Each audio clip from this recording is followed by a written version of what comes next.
नमस्कार। आपका अखबार के इस अंक में आपका स्वागत है। मैं हूं प्रदीप सिंह। पिछले कुछ समय से, बल्कि स्पेसिफिक रूप से कहें कि 2014 से ऐसा लग रहा था कि राष्ट्रवादी ताकतें जनता की अदालत में तो जीत रही हैं, लेकिन कानून की अदालत में हार रही हैं।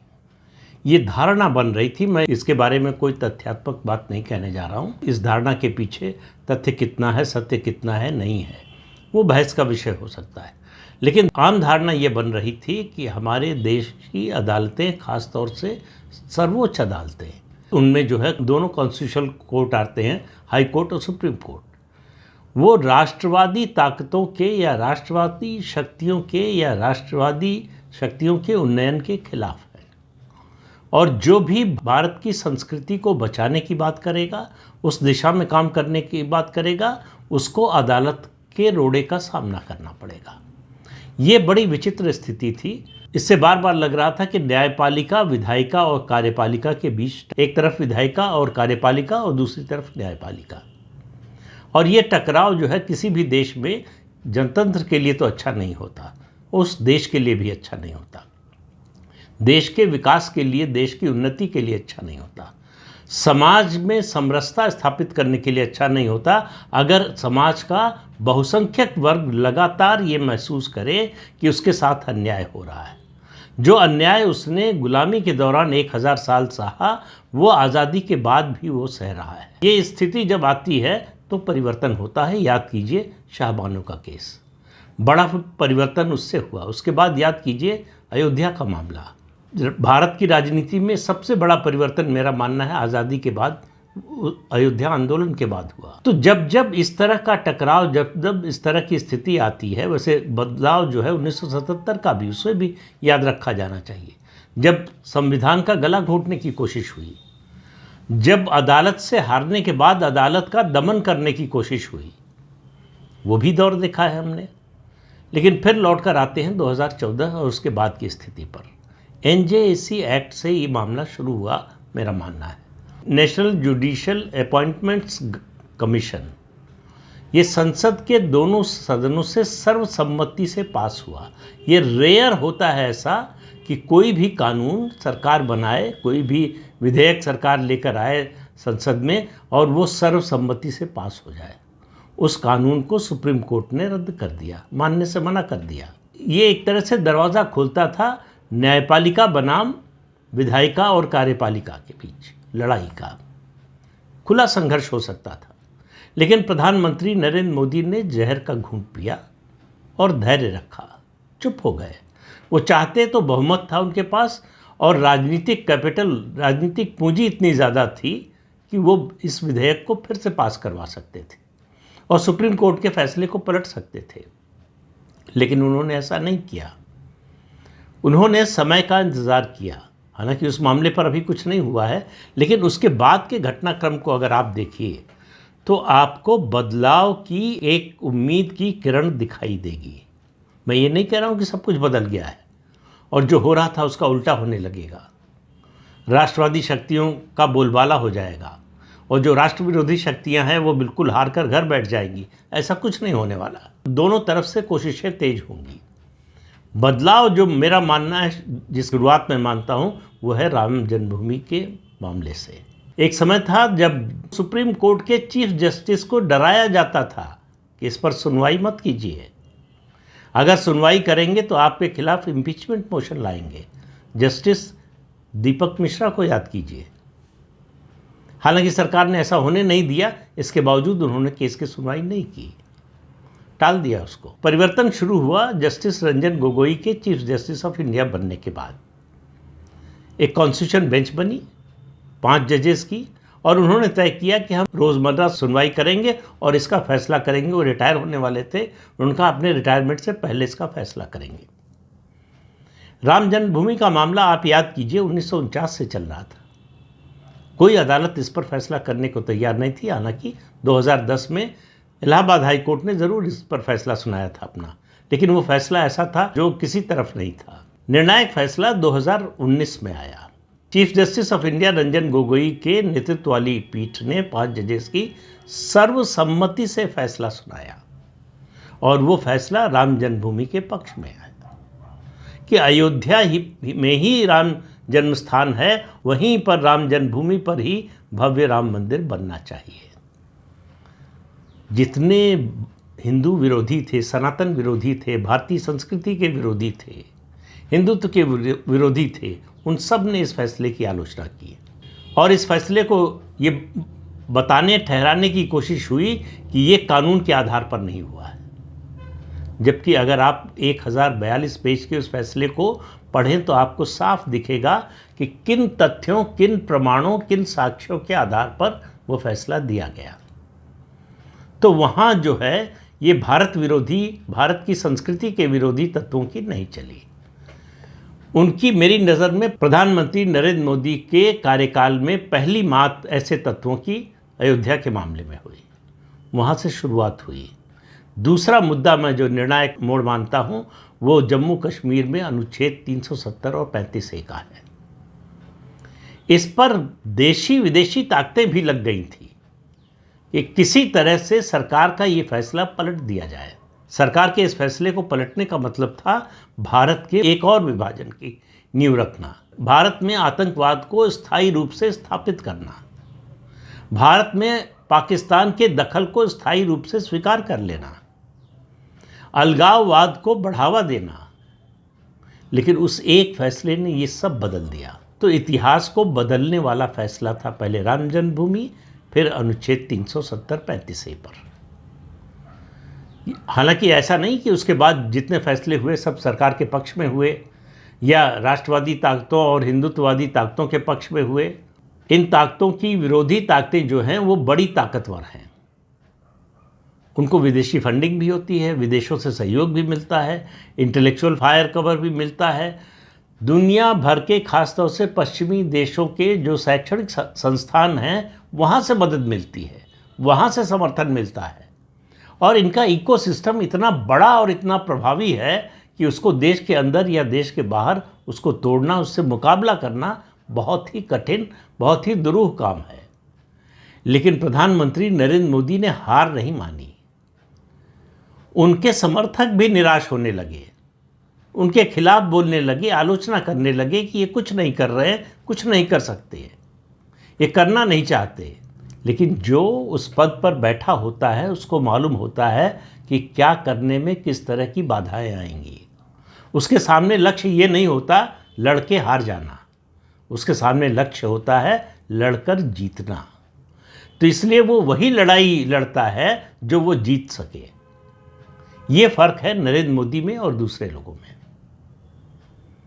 अब हाल के दो मामलों पर आता हूं। हालांकि इन दोनों मामलों पर सुप्रीम कोर्ट का अंतिम फैसला नहीं आया, अभी सिर्फ अंतरिम फैसला आया है। और इनमें से पहला मैं लूँगा SIR का, special intensive revision of electoral rolls, Bihar में शुरू किया चुनाव आयोग ने। संविधान का अनुच्छेद 324 चुनाव आयोग को ये संवैधानिक अधिकार देता है चुनाव कराने का और इलेक्टोरल रोल्स में रिवीजन करते रहने का समय समय पर। समरी रिवीजन भी होता है और इंटेंसिव रिवीजन भी होता है। इसमें कोई अदालत, कोई सरकार हस्तक्षेप नहीं कर सकती। लेकिन इसके खिलाफ बड़ा हल्ला मचाया गया, संसद नहीं चलने दी गई, सड़क पर उतरकर जो है हंगामा करने की कोशिश हुई, अभियान चलाने की कोशिश हुई, चुनाव आयोग की प्रतिष्ठा गिराने की कोशिश हुई, प्रधानमंत्री को अपमानित करने की कोशिश हुई। ये सारी कोशिशें हुई और सबका उद्देश्य ये था कि सुप्रीम कोर्ट दबाव में आए और वो SIR को रोक दे, SIR की प्रक्रिया को रोक दे। सुप्रीम कोर्ट इस पर लगातार सुनवाई करता रहा, बीच बीच में निर्देश भी देता रहा, लेकिन सुप्रीम कोर्ट के सारे निर्देश प्रक्रिया संबंधी थे और किसी स्टेज पर सुप्रीम कोर्ट ने ये संकेत भी नहीं दिया कि वो इस प्रक्रिया को रोक देगा या रोकना चाहता है। बार बार सुप्रीम कोर्ट कहता रहा कि इलेक्शन कमीशन का ये संवैधानिक अधिकार है, उसमें कोई हस्तक्षेप नहीं कर सकता, हम भी नहीं करेंगे। लेकिन साथ में याचिकाकर्ताओं को संतुष्ट करने के लिए, सांत्वना देने के लिए बल्कि ये कहा कि अगर इसमें कोई गैर संवैधानिक कदम उठाते हुए हमने देखा या हमें लगा कि नियमों का उल्लंघन किया गया है तो हम हस्तक्षेप करने से हिचकिचाएंगे नहीं, हम मूक दर्शक नहीं बने रहेंगे। लेकिन चुनाव आयोग को special intensive revision of electoral rolls ये काम करने से रोकेंगे नहीं। सिर्फ एक काम किया, चुनाव आयोग ने जो दस्तावेजों की सूची जारी की थी कि आप मतदाता सूची में अपना नाम शामिल करवाने के लिए इन दस्तावेजों में से किसी एक को दे सकते हैं, उसमें आधार नहीं था। उसके बाद पूरा विपक्ष ने जोर लगा दिया कि आधार को शामिल कर दिया जाए। सुप्रीम कोर्ट ने बहुत स्पष्ट शब्दों में कहा, चुनाव आयोग की जो मान्यता थी, उसका निर्णय था, उसका समर्थन करते हुए कहा कि आधार कार्ड देश की नागरिकता का प्रमाण नहीं है, लेकिन पहचान पत्र के रूप में चुनाव आयोग उसको स्वीकार करे।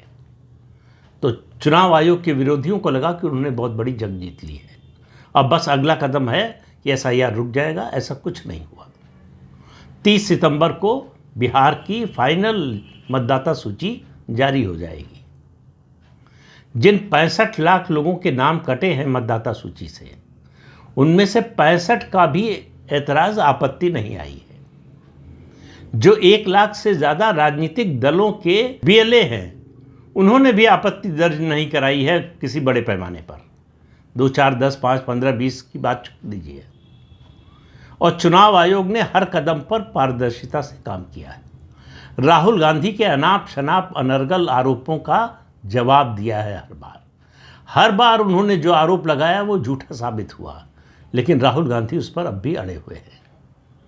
लेकिन उनके अड़े रहने से देश नहीं बदलने वाला है, देश की व्यवस्था नहीं बदलने वाली है, देश में कानून का राज नहीं खत्म होने वाला है, देश में संविधान नहीं बदलने वाला है। वो उनकी दादी ने कर लिया था, वो समय चला गया, अब नहीं हो सकता। तो सुप्रीम कोर्ट ने दूसरा झटका इस मामले में सरकार विरोधी और चुनाव आयोग के विरोध में अभियान चलाने वालों को ये दिया कि जब इलेक्शन कमीशन ने घोषणा की कि अब वो राष्ट्रीय स्तर पर एसआईआर करेगा, तो फिर कोशिश हुई कि इस पर रोक लगा दी जाए।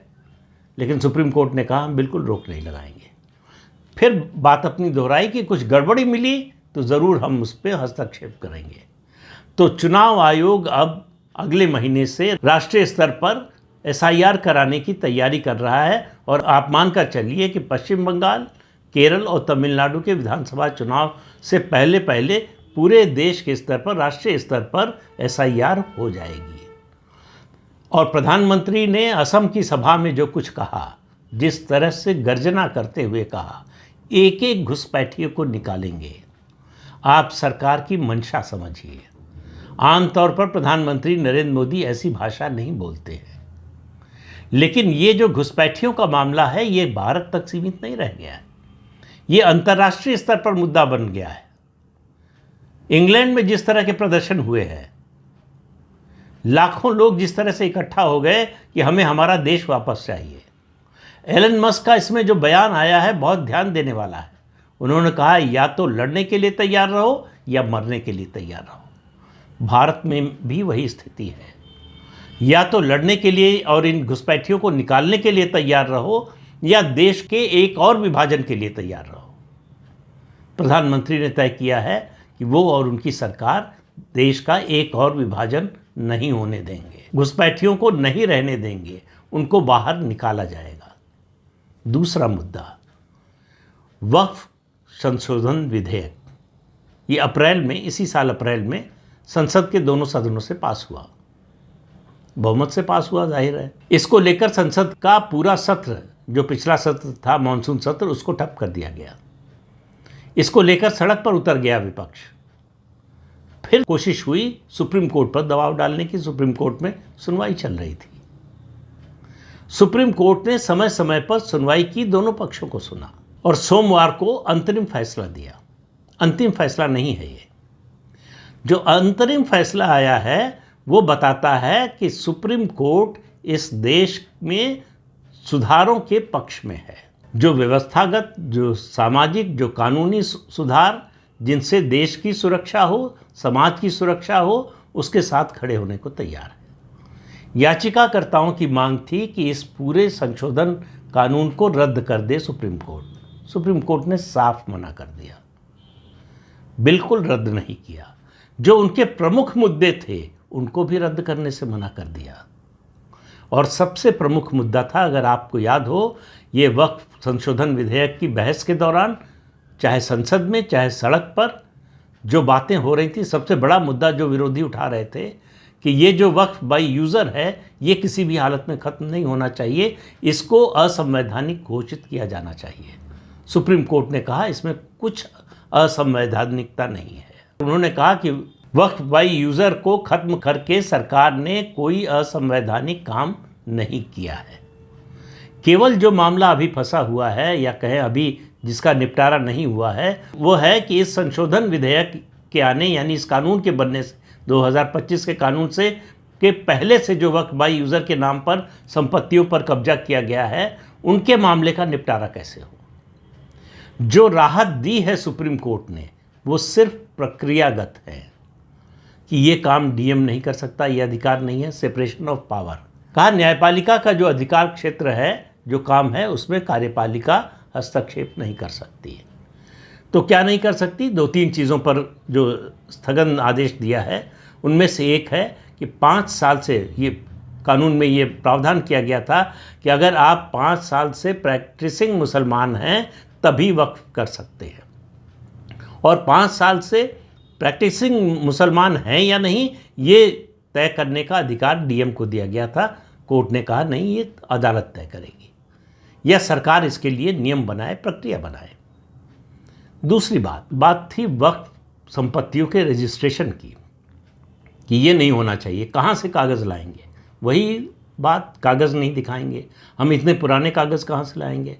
सुप्रीम कोर्ट ने सरकार की उस बात को माना कि वक्फ प्रॉपर्टी के रजिस्ट्रेशन का प्रावधान 1923 ब्रिटिश राज में जो कानून बना था, वक्फ कानून, उसमें भी इसका प्रोविज़न था। ये कोई नया प्रोविज़न नहीं है, इसलिए ये रहेगा। वक्फ प्रॉपर्टी का रजिस्ट्रेशन कराना पड़ेगा, यानी कागज़ दिखाना पड़ेगा। फिर एक बड़ा मुद्दा था कि भाई ये जो है इस्लाम से संबंधित है, वक्फ बोर्ड धार्मिक संस्था है, इसमें कोई गैर इस्लामिक व्यक्ति कैसे सदस्य हो सकता है इस बोर्ड का? सुप्रीम कोर्ट ने इसको भी नहीं माना। पहली बात, मैंने अपने पिछले वीडियो में कहा था कि वक्फ बोर्ड कोई मजहबी संस्था नहीं है, इसका इस्लाम से कोई लेना देना सीधा नहीं है। ये संपत्तियों के प्रबंधन से जुड़ा हुआ एक बोर्ड, एक संस्था है। तो सरकार ने उसमें तय नहीं किया था कि कितने सदस्य होंगे जो गैर मुस्लिम होंगे, अदालत ने वो तय कर दिया कि राष्ट्रीय स्तर पर 4 और प्रदेश के स्तर पर 3 गैर मुस्लिम सदस्य हो सकते हैं। जो भी स्थगन आदेश दिया है उनमें से किसी को के बारे में सुप्रीम कोर्ट ने नहीं कहा कि सरकार इसे वापस ले ले। सब में प्रक्रिया संबंधी बातें सुझाई हैं कि इसके बारे में सरकार नियम बनाए, इसके बारे में राज्य सरकार नियम बनाए, लेकिन ये नहीं कहा कि ये संवैधानिक नहीं है ये प्रावधान और इसको रद्द किया जाना चाहिए। किसी को रद्द नहीं किया है, जिनको स्थगित किया है उनको एक प्रक्रियागत तरीके के कारण जो है स्थगित किया है। तो ये भारत सरकार की बहुत बड़ी जीत है जो वो इस सुधार के जरिए करना चाहती थी। ये सुधार इसलिए ज़रूरी था कि देश का एक और विभाजन ना हो, देश में सामाजिक समरसता बनी रहे, देश की संपत्तियों पर, सरकारी संपत्ति, गैर सरकारी संपत्ति पर अनधिकृत लोगों का कब्जा ना हो मजहब के नाम पर। इसको रोकने के लिए ये कानून बहुत ज़रूरी था। और मोदी सरकार ने ऐसे समय हिम्मत दिखाई जब लोकसभा में उसका बहुमत नहीं था, राज्यसभा में भी अकेले बीजेपी का बहुमत नहीं है। इन 3 कार्यकालों में संख्या की दृष्टि से सबसे कमज़ोर है बीजेपी इस समय। लोगों को लग रहा था आप तो कमज़ोर हो गए हैं, मोदी कोई बड़ा कदम उठा ही नहीं सकते। तब ये वक्फ संशोधन विधेयक लेकर आए, बहुत हंगामा मचा, बड़ा रोकने की कोशिश हुई, देश में अराजकता फैलाने की कोशिश हुई, कुछ काम नहीं आया। अदालत पर इन सब बातों का कोई असर नहीं पड़ा। तो कुल मिलाकर ये जो 2 मामले हैं, हालांकि इन पर अंतिम फैसला नहीं आया है, अंतरिम फैसला ही आया है, लेकिन अंतरिम फैसला बता रहा है कि मामला किस रास्ते पर जा रहा है, किस दिशा में जा रहा है। ये देश के लिए बहुत शुभ संकेत है। ये देश के लिए इस बात का संकेत है कि विधायिका, कार्यपालिका और न्यायपालिका के बीच में कोई संघर्ष नहीं है। दोनों मिलजुल कर देश के हित में काम करने के लिए तैयार हैं। जो देश विरोधी ताकतें हैं, जो समाज विरोधी ताकतें हैं, जो अराजकता फैलाने वाली ताकतें हैं, उनकी बात न सरकार सुनेगी, न ही सुप्रीम कोर्ट मानेगा। सुनेगा ज़रूर सुप्रीम कोर्ट। सुप्रीम कोर्ट के दरवाजे सबके लिए खुले हैं। सब लोग अपना पक्ष रख सकते हैं, अपनी बात रख सकते हैं, लेकिन सुप्रीम कोर्ट फैसला संविधान के प्रावधानों के आधार पर करेगा। इसलिए वक्फ संशोधन विधेयक के किसी प्रावधान को सुप्रीम कोर्ट ने संविधान विरुद्ध नहीं माना है। अब इससे बड़ी जीत और सरकार की क्या होगी। फिर भी मेरा मानना है कि ये अभी शुरुआत है। अभी बहुत दूर जाना है, बहुत कदम उठाने हैं, बहुत से सुधार करने हैं, बहुत से फैसले करने हैं, बहुत से निर्णय करने हैं। लेकिन अगर शुरुआत अच्छी हो तो कहते हैं कि well begin is half done. तो वही बात यहाँ भी लागू होती है कि शुरुआत बहुत अच्छी हुई है और आगे आगे देखिए होता है क्या। तो इस अंक में इतना ही। अगले अंक में फिर मिलेंगे किसी नए मुद्दे के साथ। तब तक के लिए अनुमति दीजिए। आपसे अनुरोध है कि ये चैनल देखिए, शेयर कीजिए, लाइक कीजिए और सब्सक्राइब ज़रूर कीजिए। नमस्कार।